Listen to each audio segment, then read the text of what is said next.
the stage to walk out. Oh, here we go. All right. Well, as long as you don't here, you know. We'll work together here. Well, thanks everybody for coming, and good evening. Today's federal budget confirms the federal government does not share Ontario's vision for making our province open for business and open for jobs. In today's budget, we were looking for a federal partner committed to restoring Canada's business competitiveness and protecting jobs. Our government outlined the top priorities of Ontario families and businesses in a letter to Federal Finance Minister Bill Morneau a few weeks ago, and we have seen insufficient action. The federal government is threatening manufacturing and small business jobs in Ontario and hurting hard-working families by imposing its job-killing carbon tax. It also continues to hurt businesses with misguided legislation that adds burdensome red tape that will grind new resource development to a halt, killing jobs across Ontario and Canada. And the federal government refuses to fix the broken system of federal transfers. For the past 9 months, our government has been working hard to reduce Ontario's deficit, cut red tape for businesses, and create a pro-jobs environment. We have started to see progress. Since June of 2018, Ontario has added 132,000 new jobs. Once again, we are witnessing businesses investing in Ontario, expanding job opportunities in the province, and growing the economy. This progress was reflected in the recent release of Ontario's 2018-19 third quarter finances, which forecast an improvement of $1.5 billion in the province's inherited deficit, down to $13.5 billion. Our government is focused on leaving more money in people's pockets. One of the first measures when we formed government was to cancel the cap-and-trade carbon tax, saving the average household $260 per year on gas, home heating, and other costs. But the federal government is now undoing all that progress. They have passed a law that will force many low and middle income seniors, workers, families, and small businesses to start paying a rapidly escalating carbon tax starting April 1, 2019. It will drive up costs for people to heat their home, fuel their car, and feed their families, eroding the savings we delivered through the cancellation of the cap-and-trade carbon tax. This tax will impact some of the most vulnerable, our seniors, and have them choose between heating or eating. Time and time again, Premier Ford and our entire cabinet and our caucus have raised the issue of federally imposed carbon tax with our counterparts in Ottawa. We have been clear from the beginning, a carbon tax is not the only way to fight climate change. Our Made in Ontario Environment Plan is tailored to the province's specific priorities, regional challenges, and opportunities. It strikes the right balance between a healthy environment and a healthy economy. The plan commits to reducing our province's emissions without imposing a carbon tax. Ontario is standing up for the people by fighting the carbon tax with every tool at our disposal. The federal government refuses to conduct an updated, comprehensive economic analysis of the impact of the federal carbon tax and the CPP enhancement, hiding the true cost of these measures. We have asked for that in writing. Workers and families deserve to know the truth. In addition to fighting the carbon tax in court, we are exploring new transparency measures to make sure that every person in Ontario is informed of exactly how much money the federal government is taking out of their pockets at the gas pumps and on their home heating bills. We have made it clear that there are significant concerns with the package of concessions the federal government accepted under the new Canada-US-Mexico Agreement for the supply-managed agricultural sector. And while the federal budget announced some supports for impacts related to previously negotiated trade agreements, we are disappointed in the lack of support to address the impact the Canada-US-Mexico Agreement will have on these sectors. We will continue to advocate for the fair treatment of these sectors as the federal government looks to address the impacts of the Canada-US-Mexico Agreement. We are again calling on the federal government for immediate action to oppose and remove punitive Buy America provisions. These provisions would negatively impact Ontario businesses and workers and place a number of our key industries at a distinct disadvantage. We acknowledge the limited targeted supports the federal government is providing to small businesses that produce and use steel and aluminum. Regardless, we're disappointed the federal government has not taken effective action to press the U.S. for immediate and permanent removal of its tariffs on Canadian steel and aluminum. We expect Canada to continue to press the U.S. administration for immediate and permanent removal of tariffs on Canadian steel to ensure no other trade impediments, such as quotas, are introduced.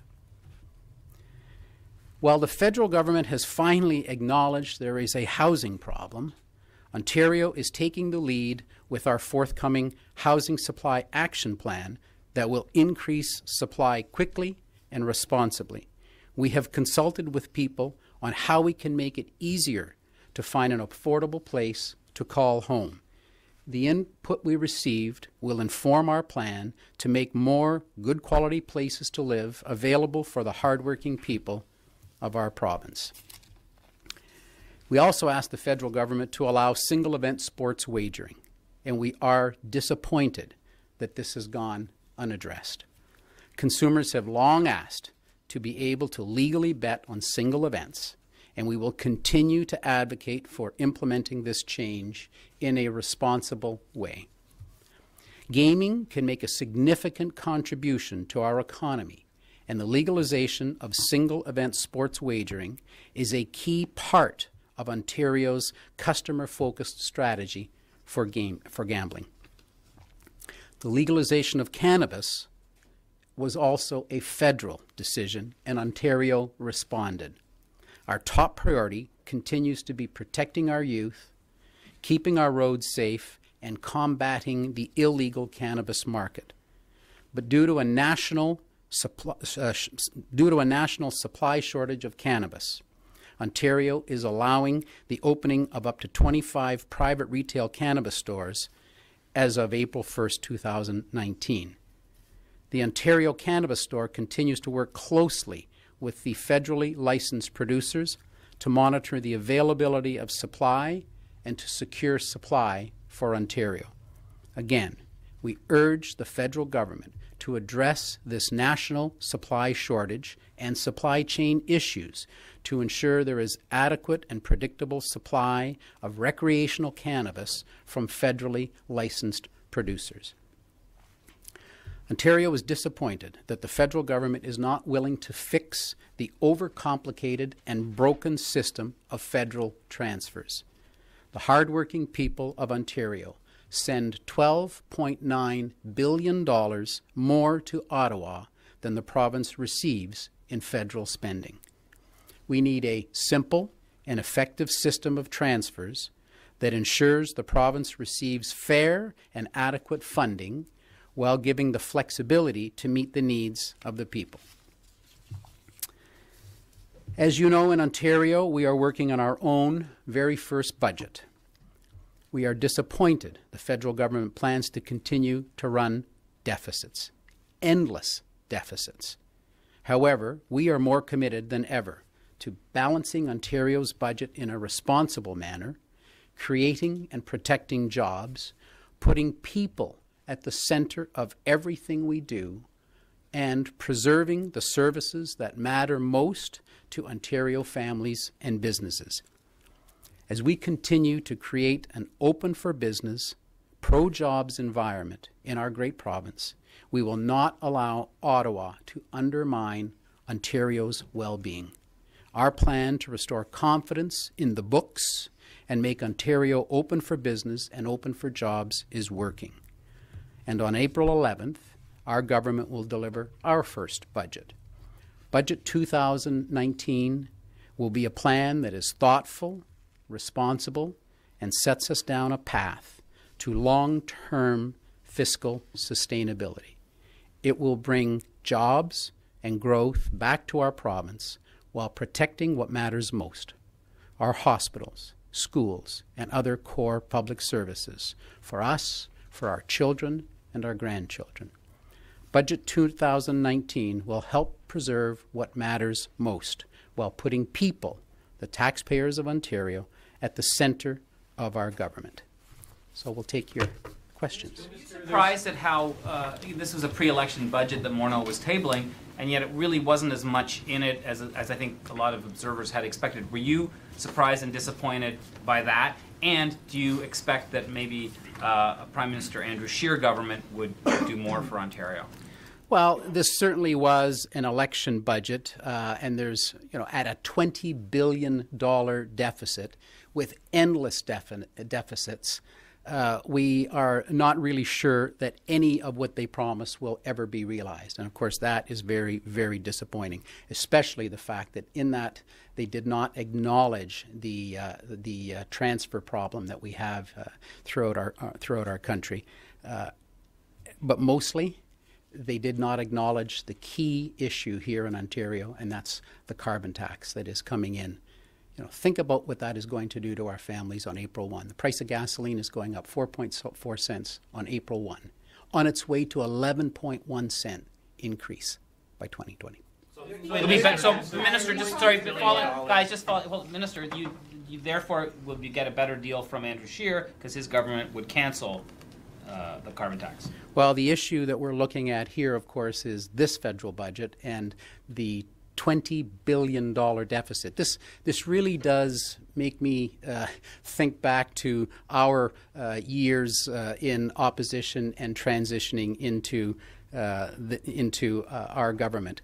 We look at the devastation that was caused by the provincial Liberals, and I'm seeing a mirror image here with the federal Liberals. And I know that when Andrew Scheer wins the fall election, they will inherit the same difficult issues that we have inherited here in Ontario. And I know that they will work as hard for the people of Canada as we are working for the people of Ontario. Speaking of the gas tax, as you brought up, you campaigned on a promise to lower the price of gas by 10 cents. Does this effectively set you back by 4.4%? You said you lowered it by 4.3 because of the repealing cap and trade.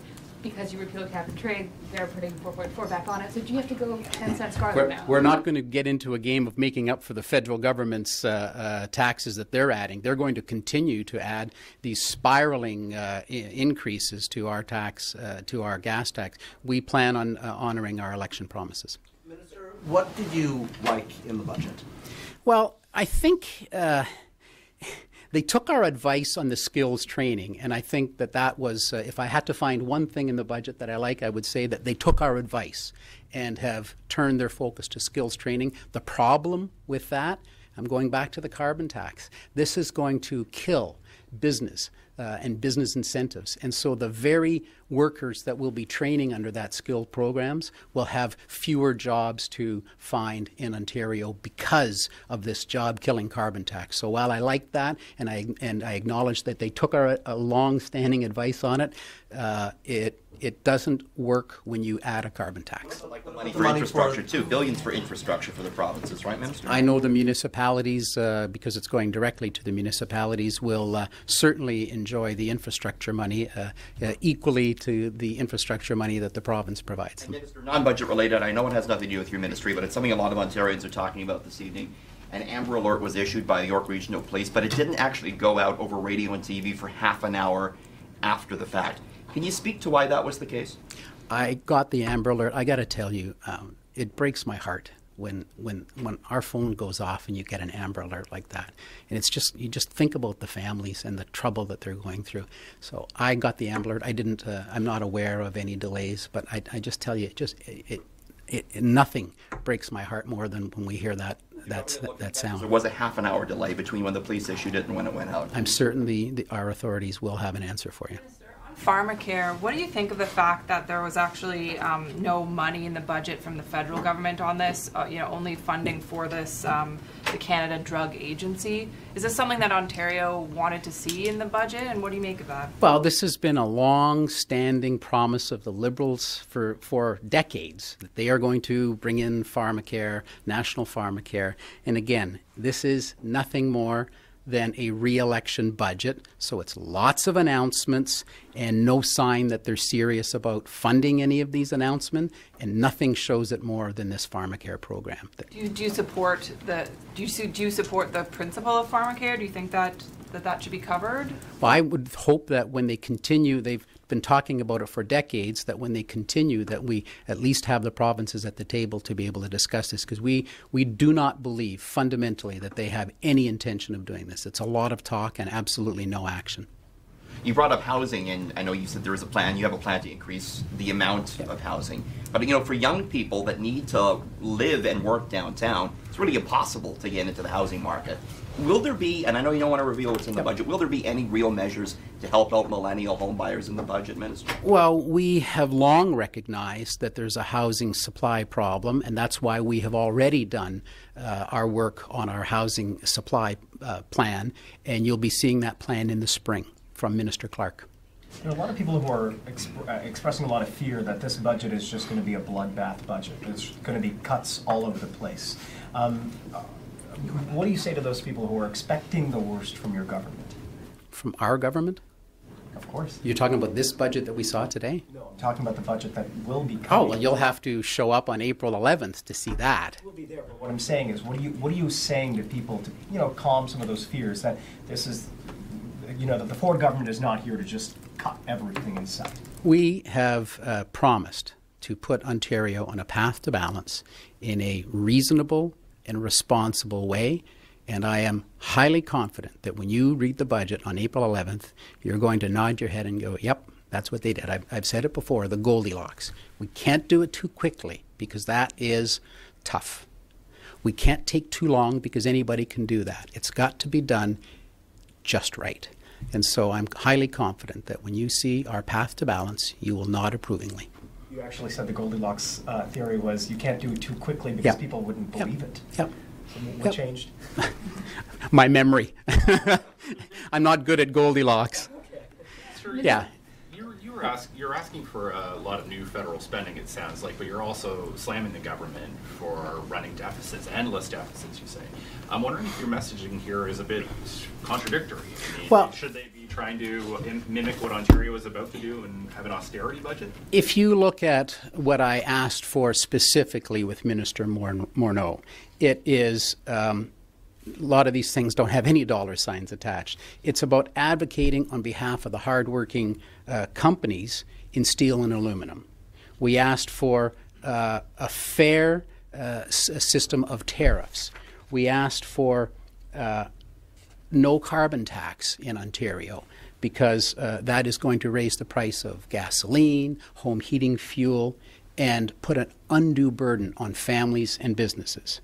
We ask that we be paid for the money that's owed in our refugee program. We have $200 million that Minister MacLeod has asked for, and more than $20 million that Minister Mulroney has asked for. Those are monies that are owed to us. We've asked that they be involved and honor their promise to the First Nations with respect to cannabis and their obligation and their commitment there. The list goes on and on to talk about the federal transfers. We're talking about the inequity. We're not asking them to spend more. We're asking them to spend it equally. We've asked them to adjust the criminal code to allow single sports betting.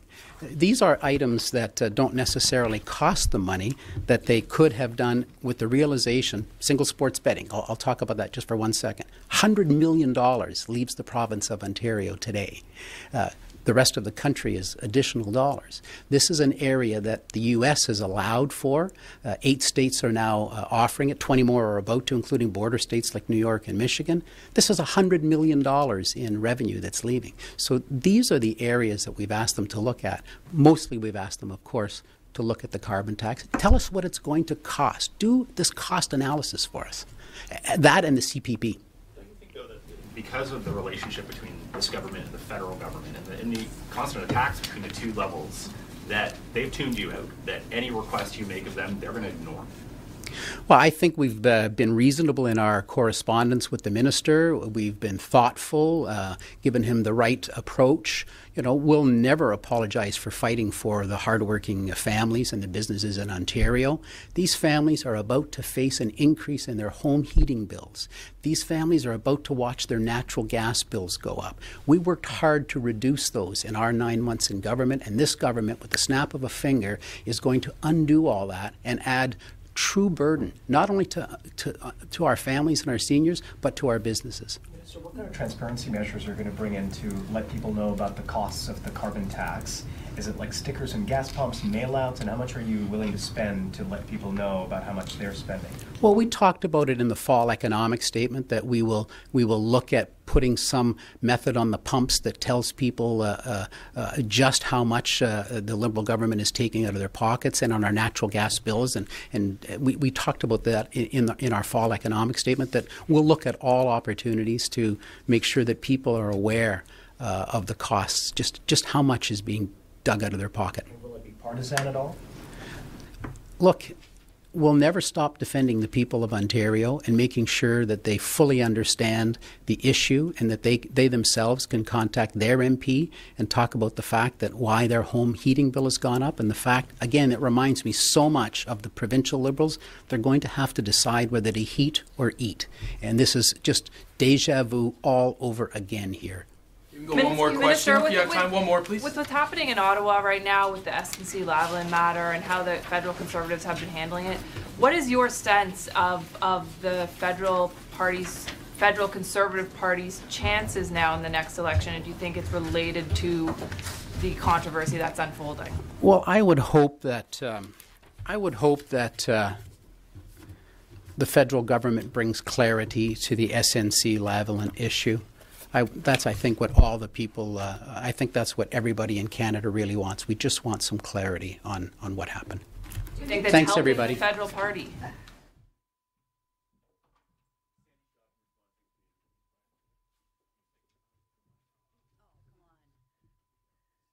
Well, I guess the word of the day is disappointment. Oh, ready?